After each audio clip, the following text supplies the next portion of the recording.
जो आपकी आसक्ति है उस आसक्ति को हटा देना ही नारायण को अर्पण करना है।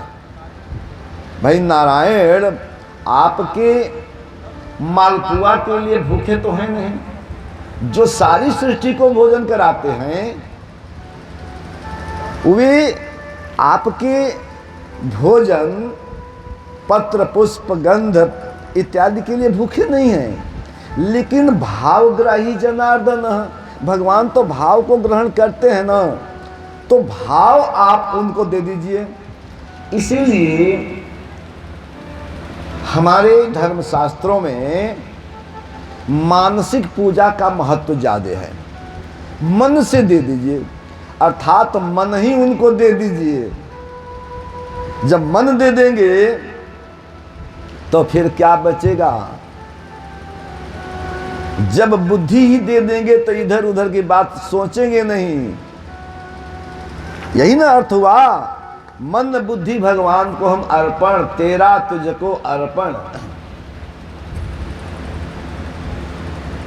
एक पत्ता, तुलसी जी का पत्ता भगवान पर श्रद्धा से और भावपूर्वक चढ़ा दीजिए, या भगवान अघा गए, प्रसन्न है। एक फूल सुंदर, ये पुष्प क्या है? यह विभूति है। पृथ्वी योग है, तो भगवान योग और क्षेम दोनों का वहन करते हैं, और इस पृथ्वी में जो सुगंध है यही उनकी विभूति है। जल भगवान का योग है, और उस जल में जो मीठापन है, जल का गुण क्या है? मीठापन, मधुरत्व, यही उसका विभूति है। तो सूर्य भगवान इतने दूरी पर हैं जो विश्व को तरबर कर दे। जब बरसने लगते हैं तो बाढ़ आ जाती है पृथ्वी पर। आपके एक लोटा पानी के लिए सूर्य भगवान तरसते नहीं हैं, लेकिन आप भावपूर्वक उनको एक अंजलि जल देते हैं तो प्रसन्न हो जाते हैं, आपके भाव को देखकर कि हमारे प्रति इनका भाव उत्तम है। उसी तरह से हे राजन, 2 घड़ी में ही राजा खटवांग ने अपना संपूर्ण भगवान को अर्पण कर दिया। संपूर्ण में क्या है? अपना कर्म, अकर्म, विकर्म, धर्म, मन, बुद्धि, अहंकार, सब कुछ नारायण तुम आपका है। अब मुझे जो कुछ सोचना है अपने विषय में नहीं सोचना है, आपके विषय में सोचना है। हम लोग अपने विषय में सोचते हैं, जिस दिन भगवान के विषय में सोचने लगे सब काम ठीक हो जाए।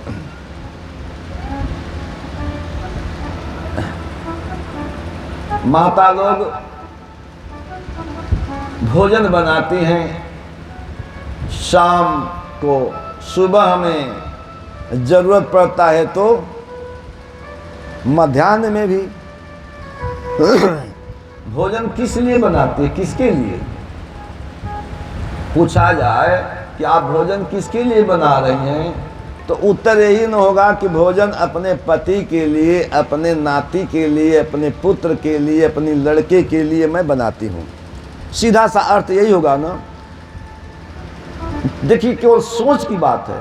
अगर यह पूछा जाए कि आप भोजन किसके लिए बनाते हैं, और वे कहें कि मैं भोजन बना रहा हूं भगवान के लिए, केवल कहने की बात है, सोचने की बात है।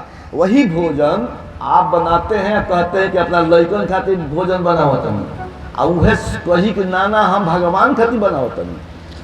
दोनों में अंतर क्या हो जाएगा कि जो ही आपके हृदय में बात आएगी कि मैं भगवान के लिए कर रही हूं, उसी समय शुद्धता का ख्याल आ जाएगा। भगवान खातिर बनाओ तनि शुद्धता से बने के चाहिए। बाद में भगवान को भोग लगाकर और तब प्रसाद रूप में हमारे बच्चे परिवार के सभी लोग ग्रहण करेंगे। भगवान तो आकर ले नहीं जाएंगे,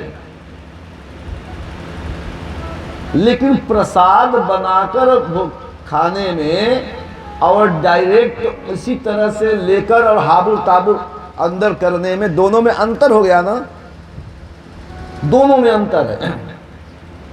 देखिए, भाव सूक्ष्म तत्व को नारायण ग्रहण करते हैं।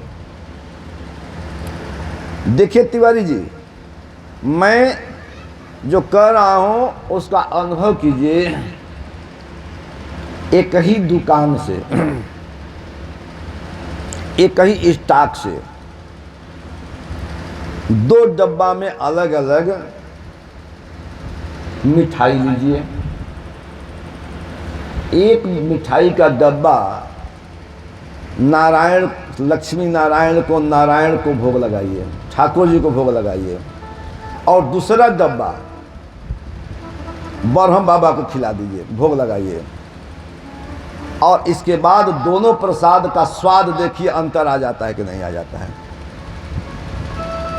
बिल्कुल अंतर आ जाएगा, दोनों में मामूली सा अंतर हो ही जाएगा। वही भोजन आप भागवत में बनवाइए और वही चीज उसी हलवाई से बनवा दीजिए किसी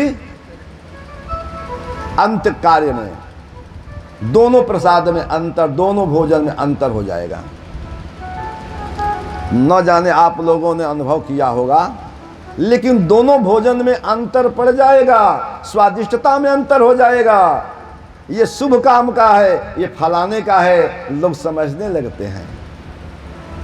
तो भावग्राही जनार्दन, भगवान भाव के ग्रहण करते हैं।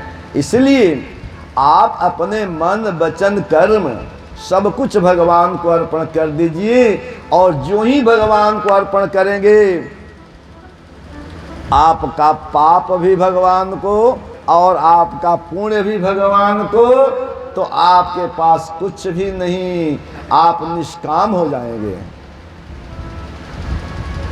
जब समर्पण पूर्वक काम किया जाता है, इसको निष्काम कर्म कहते हैं। जब आप भोजन बनाएंगी भगवान के लिए, तो वह निष्काम कर्म है। मानव जीवन में कभी भी बिना कर्म किए नहीं रह सकता, लेकिन जस्त कर्म फल त्यागी सत्यागी त्यभिधीयते, लेकिन जिसने कर्म फल का त्याग कर दिया, वास्तव में वही त्यागी है। जब अर्पण पूर्वक काम करते हैं, भगवान के लिए करते हैं, वह निष्काम कर्म हो गया, और अपने लिए करते हैं तो सकाम कर्म हो गया। काम करना दोनों में है। यह ध्यान में रखिए कि जो कुछ मैं कर रहा हूं भगवान के लिए कर रहा हूं। घर में बालक है, बालक को नहलाइए, धुलाइए, भोजन कराइए, लेकिन समझिए कि मैं कृष्ण भगवान को और भगवान को नहला रही हूँ, भगवान को भोजन करा रही हूँ। अब जो ही कहे कि हम अपना नाती के खियावता नहीं, हम अपना नाती के दुलार करता नहीं, बस यह सकाम हो जाएगा। और उसी काम को करेंगे, और जब सोचेंगे कि नहीं नहीं हम तो भगवान के लिए कर रहे हैं, वह निष्काम कर्म हो जाएगा। केवल भावना की बात है, केवल सोचने की बात है। इसलिए हे राजन, खट्वांग राजा ने 2 घड़ी शेष थी, और इतने में अपना संपूर्ण अर्पण करके वे परम लोक को प्राप्त हो गए।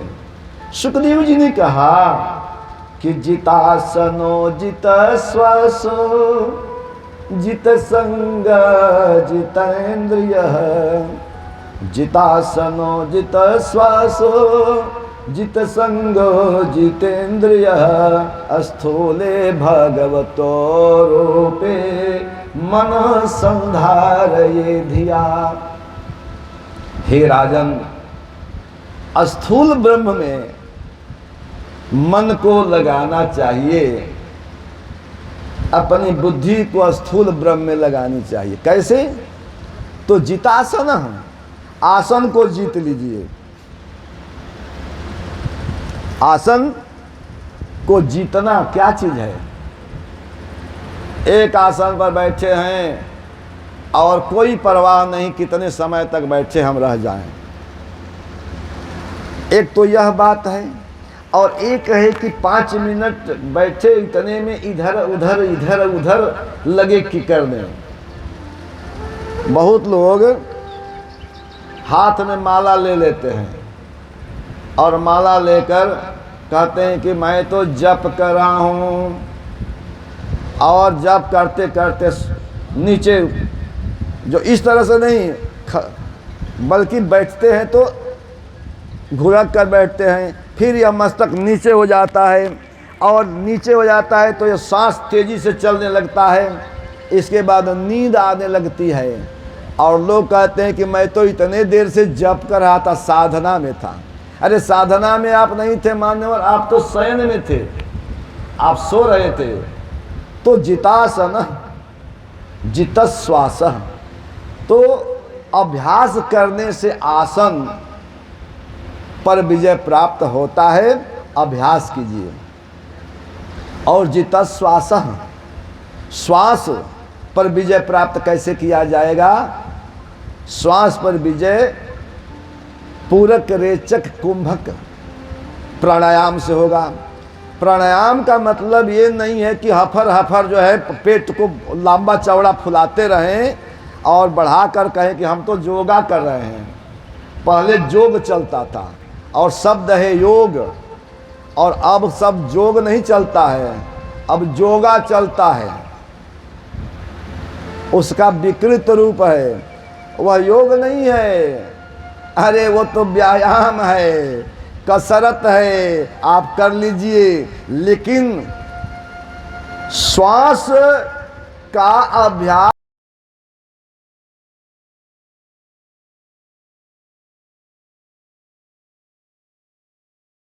वह व्यायाम है। आजकल व्यायाम को ही योग और योग को ही योगा नाम से व्यवहृत कर दिया गया है। तो ये दोनों दो चीज है। तो श्वास को रोकना पहले तो होता है कि पूरक कुंभक रेचक। तो कुंभक पूरक रेचक, श्वास को पहले एक नासिका को बंद कीजिए, दूसरे से उसको खींचिए धीरे धीरे, फिर रोक दीजिए, और तब एक नाक से दूसरे नाक से धीरे धीरे निकालिए। जब अभ्यास हो जाएगा तो अभ्यास होते होते वही स्थिति आ जाएगी कि आप 1 घंटा 2 घंटा 4 घंटा 5 घंटा तक श्वास रोक लेंगे। बहुत योगी ऐसे हुए जो समाधि में चले जाते हैं और वे कई दिन तक श्वास को रोके रहते हैं। वहां पर चिकित्सक का चिकित्सा शास्त्र काम नहीं कर सकता है। चिकित्सक आएंगे, कहेंगे अरे इनका तो नाड़ियाँ बंद हो गई है, अब तो ये चल बसे हैं। लेकिन उनके पास में जो शिष्य है वह बताएगा कि नहीं, छेड़छाड़ मत कीजिए इन लोगों से, ये बिल्कुल स्वस्थ हैं। इन्होंने हमसे कहा है कि 4 घंटे तक हम किसी से बात नहीं करना है, हमको छूना नहीं है। फिर वे जीवित हो जाते हैं। और जीवित क्या हो जाते हैं? जीवित तो है, है फिर वे चैतन्य हो जाते हैं। इसको कहते हैं जित श्वास। तो जितासनो जित श्वास जित संगो जितेन्द्रिय। इसके बाद संग पर विजय प्राप्त कीजिए। असंग धीरे धीरे रहने की कोशिश करनी चाहिए। संग पर विजय का मतलब क्या है? आध्यात्मिक जगत में संग जो है खराब चीज है। जैसन के संग करब ओइसन मन होई, ओइसन बुद्धि होई, ओइसन कर्म होई। तब बढ़िया के संग करे के चाहिए। संग सर्वात्मनो ही यदि हाथो न शक्यते ससद्भिः सह कर्तव्यः सताम संगो हि भेषजम्। अगर संग करना ही है तो सज्जन का साथ कीजिए, संत का साथ कीजिए, क्योंकि इस भावरूपी विपत्ति के लिए सच्ची औषधि सत्संग है। सत्संग कीजिए। तो सत्संग करना, सज्जनों के साथ में रहना, अकेले भी आप हैं ना तो सत्संग करेंगे। सत मने परमात्मा, सत मने ईश्वर परमात्मा, और उस परमात्मा का संग ही तो सत्संग है। आप अकेले हैं, आंख बंद किए हुए हैं और सोच रहे हैं कि हमारे घर साक्षात भगवान कृष्ण आए हैं, उनको हम सुंदर आसन पर बैठाए हैं, परात में मैं जल लेकर उनका पैर धो रहा हूँ, उनको माला पहना रहा हूँ, उनको तिलक लगा रहा हूँ, उनके सामने सुंदर सुंदर भोज्य पदार्थ रख रहा हूँ। और इस प्रकार की भावना जब करेंगे तो यही तो सत्संग है। और इसी विषय में जब लोगों से चर्चा होती है तो वो भी सत्संग कहा जाता है, वो भी सत्संग है। लेकिन अंततो गत्वा सतनाम परमात्मनः परमात्मनः संग एवं सत्संग, यही मूल चीज है। और बाद में सज्जनों का संग, क्योंकि सज्जन का संग जब करेंगे तो सज्जन आपको सही रास्ता दिखलाएंगे, और जब सही रास्ता दिखलाएंगे तो वह सत्संग है।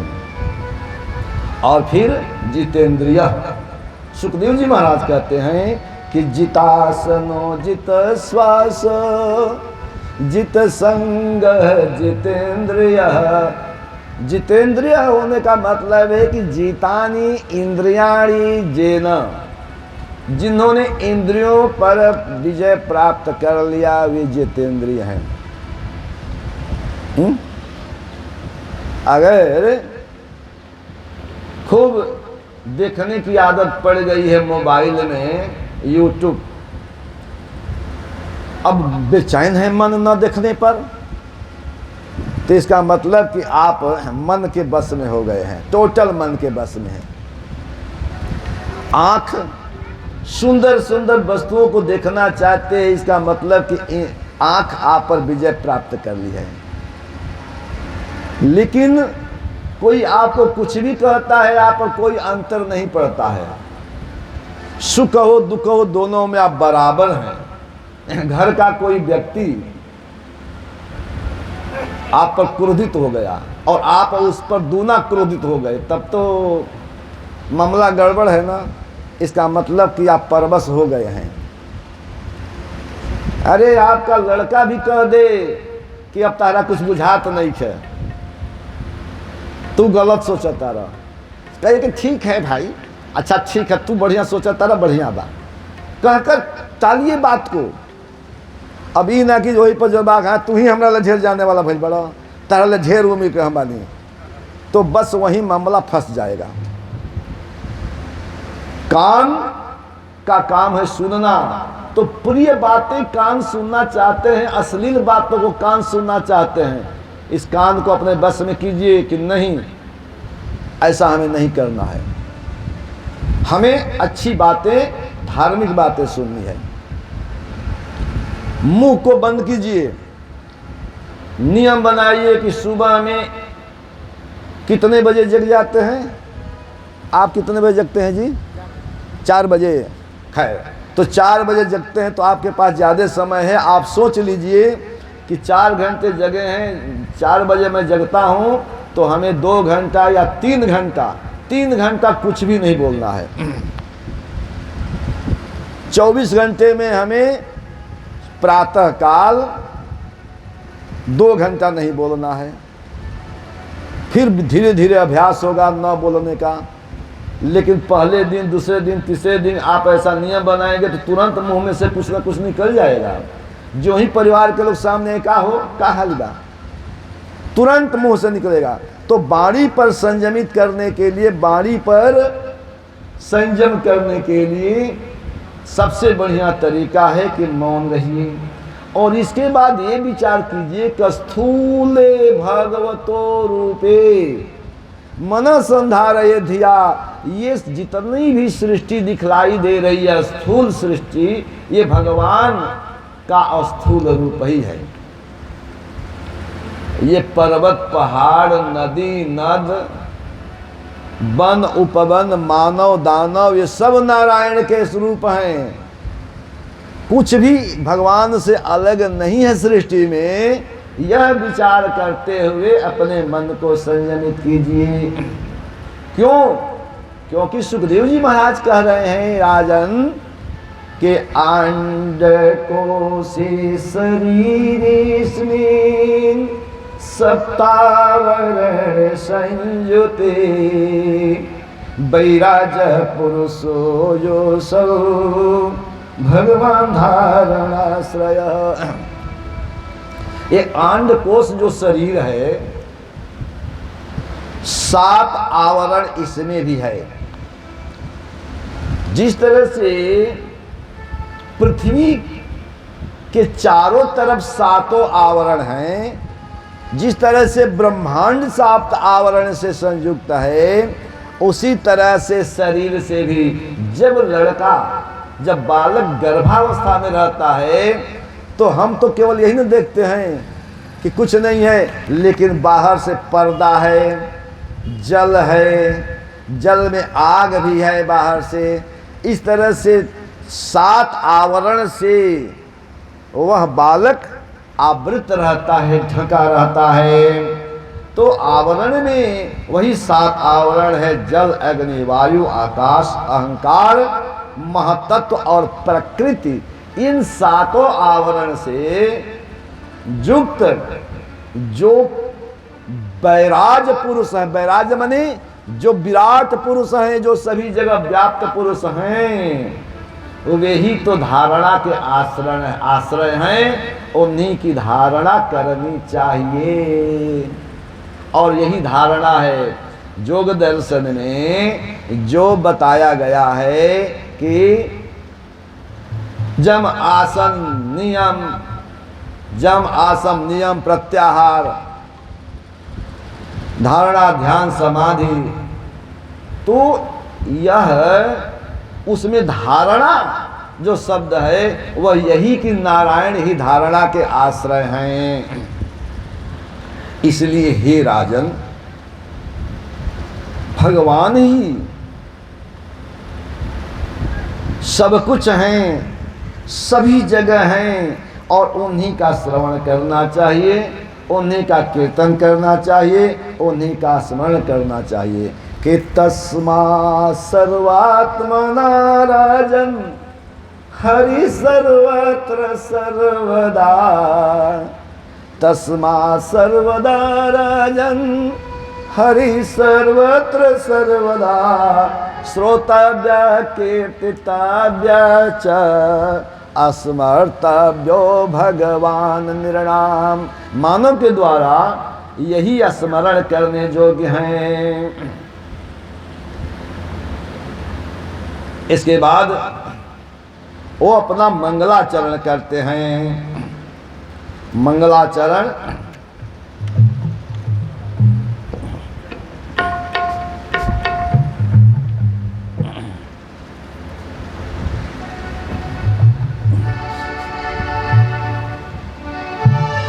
सुखदेव जी महाराज ने कहा, नारायण